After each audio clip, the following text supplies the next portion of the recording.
শ্বশুর আব্বা গুস্তু দিয়ে সাইডে ভাত খাইতাম।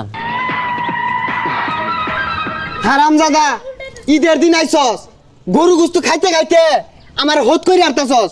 খালে তো গরু গুস্তু না, মুরগির বাচ্চা যেটি আছিল ডিমতে বাইরে আর দেয় না, আগেই খায় রে। তোর জন্মের খাওয়াটা খাওয়াইতাস। এই যে রে হোর আমার চেকতে গেছে গা, তুই ডিম খোলা দিন। হারামজাদার কথাটা শুনলে ডিম খোলা দেন, আন্ডা খোলা দেন, এটা খোলা দেন, আলু গুঁড়া ভাজা খায় আর আগা।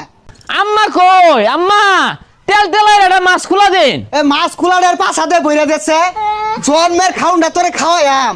এই যে আইছস যাওয়ার নাম মোহনাই, মাছ খোলা ডিম খোলা এইটা ওইটা গরুর গুস্তু। এই হারামজাদা বাড়ির দিনে কয়বার ভাত খাস? সকাল থেকে এই পর্যন্ত 8 বার খাই ইয়ারছস।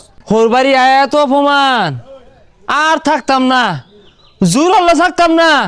আমার মান সম্মান বলতে একটা কথা আছে, জীবনেও থাকতাম না। আমি যাইম গা, আর মাত্র 7 দিন পরে যাইম গা, 7টা দিন থাকতাম। কথাটা শুনলে আরো বলে 7 দিন থাকবই, কিছুই তো থইতি না, চাল ডাল যেটি আছে সব হারা যাবো। এ আব্বা এই আইনের কি খাওয়াই ফায়দা হচ্ছে না?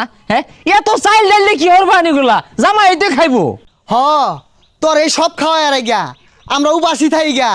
তোর শাশুড়ির 2 কেজি চালের ভাত লাগে, তুই আইছস ও আমার বউটা হুগাই গেতাছে গা। দুঃখ লাগে, আমি তো জামাইরা থাকতাম না, যাই আমি গা।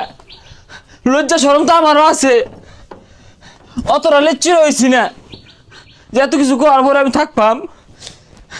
আইনে ডাইনে খাইলাম গেলাম গা। জামাই কি রাগ করলো? আর রাগের মাথায় উল্টা পাল্টা কি কই আরি ঘুরে লই বন্ধে দিয়েই যায়। এই শালারা যদি দেখ কারে সর্বনাশ হয়ে যাবো গা। এ দুলা ভাই বন্ধ বাতিল কই যায়? এ খারুন খারুন। এ দুলা ভাই জানগা নাকি কেবল 15 দিন হইছে, আর কয়েকদিন থাকুন। আর কই না শালা বাবু, তোমার বাপ আমার যেভাবে অপমান হতাছে, থাউন যায় না জায়গা, আমারও ইজ্জত আছে।